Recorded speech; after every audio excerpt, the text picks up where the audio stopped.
সাল্লাল্লাহু আলাইহি ওয়াসাল্লাম বলেছেন কুল্লু উম্মতি ইয়াদখুলুল জান্নাহ, আমার প্রত্যেকটা উম্মত জান্নাতে চলে যাবে ইল্লা মান আবা, কিন্তু আবা ব্যক্তি যাবে না। আবা মানে অস্বীকারী, এই অস্বীকারী ব্যক্তি যাবে না। তখন সাহাবায়ে কেরাম বললেন যে আল্লাহর রাসূল আবা কে? তখন আল্লাহ নবী বললেন মান আতাআনি দাখালাল জান্নাহ, যে ব্যক্তি আমার আমি রাসূলের অনুসরণ করবে তারা জান্নাতে চলে যাবে। ওমান আসানি ফাকাদ আবা, আর যে ব্যক্তি আমার অবাধ্যতা করবে সেই ব্যক্তি হচ্ছে আবা।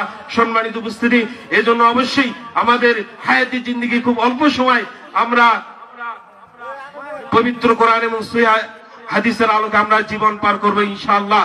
যতই বাধা আসুক না কেন, যতই বিপত্তি আসুক না কেন, অবশ্যই আমাদের প্রত্যেকটা সেক্টর যেন পবিত্র কোরআন এবং সুন্নাহর আলোকে হয়। মৃত্যুর আগ পর্যন্ত যেন আমরা বিশুদ্ধ আকীদা, বিশুদ্ধ মানহাজের উপরে থাকতে পারি। আল্লাহ সুবহানাহু ওয়া তাআলা আমাদের তৌফিক দান করুক, সকলে বলে আল্লাহুম্মা আমিন।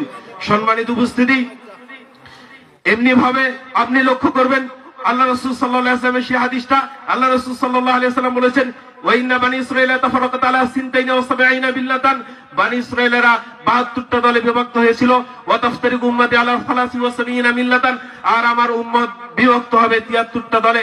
সম্মানিত উপস্থিতি, এই একই হাদিস আল্লাহ রাসূল সাল্লাল্লাহু আলাইহি ওয়াসাল্লাম অন্যতর এক হাদিসে বলছেন যে তোমরা লা তাত্তাবিউন্না সানানা মান ক্বাবলাকুম, তোমরা তোমাদের পূর্ববর্তীদের এতটাই অনুগামী হবে, এতটাই অনুসরণ করবে যে তারা প্রতি বিগতে তোমরা তাদের অনুসরণ করবে, প্রতি গজে গজে তোমরা তাদের অনুসরণ করবে। হাত্তা লাউ সালাকু হুজরা জব্বিন, যদি তারা সাপের গর্তে ঢুকে যায়, লা সালাকতুমুহু, তাহলে তোমরাও সাপের গর্তে ঢুকে যাবে। এই কথা আল্লাহ রাসূল সাল্লাল্লাহু আলাইহি ওয়াসাল্লাম বলেন। এই জন্য অবশ্যই মুসলিম জাতিকে এই ইহুদি খ্রিস্টান থেকে, তাদের আনুগত্য করা থেকে, তাদের সেই চিরচরিত অভ্যাস থেকে মুসলিম জাতিকে হেফাজত করতে হবে, মুসলিম জাতিকে সতর্ক থাকতে হবে। সম্মানিত উপস্থিতি, মুসলিম জাতিকে তারা খেতে বসেছে, এই জন্য আল্লাহ রাসূল সাল্লাল্লাহু আলাইহি ওয়াসাল্লাম তাদের আনুগত্য করতে নিষেধ করেছেন। কোন ক্রমেই মুসলিম জাতি এই পশ্চাত্যবাদী আমেরিকা, ইসরায়েল এদের আনুগত্য করতে পারে না, এরা কখনো মুসলিমের বন্ধু হতে পারে না।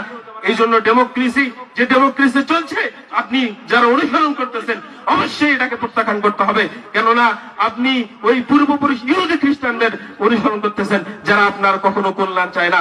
আল্লাহ নবী সাল্লাল্লাহু আলাইহি ওয়াসাল্লাম বলেন বনী ইসরাঈলেরা 72টা দলে বিভক্ত হয়েছিল, ইহুদি খ্রিস্টানরা 72টা দলে বিভক্ত হয়েছিল, তোমরা বিভক্ত হবে 73টা দলে। কুল্লুহুম ফিন্নার, প্রত্যেকটা দল জাহান্নামে চলে যাবে ইল্লা মিল্লাতান ওয়াহিদা, একটা দল জান্নাতে চলে যাবে। সাহাবায়ে কেরাম বললেন যে আল্লাহ রাসূল কোন দল জান্নাতে চলবে, তার বৈশিষ্ট্য বলেন। আল্লাহ নবী সাল্লাল্লাহু আলাইহি ওয়াসাল্লাম বলেন মান আলাইহি ওয়াসহাবিহি, আমি এবং আমার সাহাবারা যে মানহাজের উপরে রয়েছে, যে বৈশিষ্ট্যের উপরে রয়েছে, কিয়ামত পর্যন্ত এই বৈশিষ্ট্যের উপরে, এই মানহাজের উপরে যারা থাকবে এরাই জান্নাতে চলে যাবে। বলি সুবহানাল্লাহ। একমাত্র আহলুল হাদিস এই জগতের বুকে, আহলুল হাদিসরা বুকে হাত দিয়ে বলতে পারবে যে প্রত্যেকটা সেক্টর আমরা পবিত্র কোরআন ও সুন্নাহর আলোকে পালন করি।